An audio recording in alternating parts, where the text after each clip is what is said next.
5 minutes, Mr. Secretary. Thank you. Thank you, Mr. Chairman.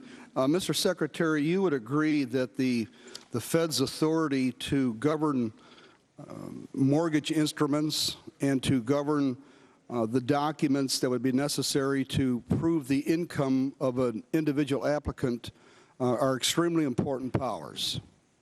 The federal governments or the Federal Reserves? Federal Reserve. I guess I believe they're important, although I'm the Secretary of the Treasury, not the Chairman of the Fed, but I agree they're important powers. Yes. Okay, thank you. They do have those powers. They did that by regulation. And the reason I bring that up is that here we have a very powerful federal agency that could have curbed a lot of the subprime abuse by eliminating the 327 and 228 teaser mortgages, and by eliminating the so-called cheater mortgages by requiring proof that a person has the income that he states on his mortgage application, yet they did not act. And the reason I bring that up is you are wanting to start yet another large, powerful federal agency and give it additional powers. And yet I just gave you an example of a situation where a federal agency with the powers to have stopped a lot of the subprime bleeding had the power but simply did not act. You're right that across this regulatory framework. Okay, I'm not asking for an answer because it was more of a comment. But it leads into the next question, is that now you want to set up this super regulatory system, give it the additional powers to even seize institutions.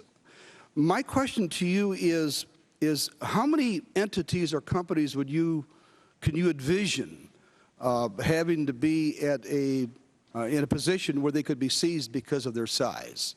Would it be 100, 1,000, 10,000?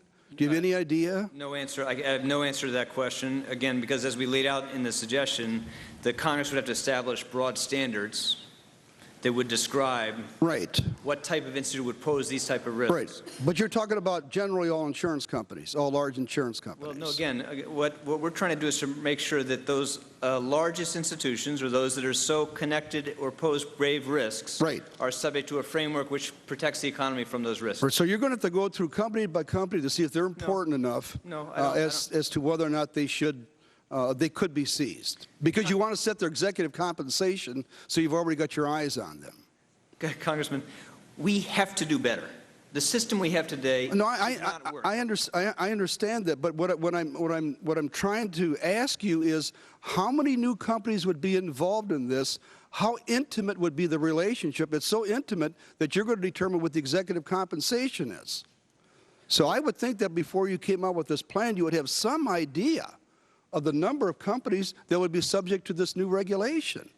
We laid out a broad set of proposals in the legislation and a broad set of principles, standards for determining what a systemic risk authority would cover in that context. And those are things that we'll have to work out in consultation with the Congress. I understand that. But, I mean, you realize how radical your proposal is. It's not a radical proposal. Oh, it's absolutely. You're talking about seizing private businesses, and you don't consider that to be radical? No, this is a prudent, carefully designed proposal to protect our financial system from the If it's prudent and carefully designed, Mr. Secretary, then you would have the answers to some of my questions, such as what size business would be subject to this.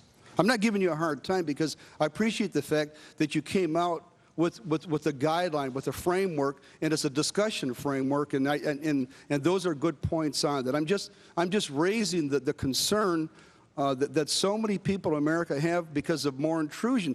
Illinois does not regulate insurance rates.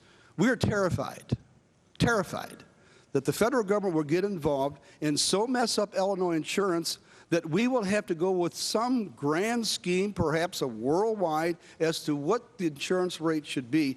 That's the big concern of the people that I have, and I want to thank you for your time. It doesn't require an answer, but I just wanted to share the concerns with you. Did you have a response to that? It's not necessary. Well, I was going to say the great strength of our legislative process is we'll together be able to work through those concerns. We don't get to decide. We'll have to work through those concerns with you. Okay, thank you. I'll yield back. Well, I will take a little remaining time to reassure the gentleman. I think I'm due to be chairman until at least December of next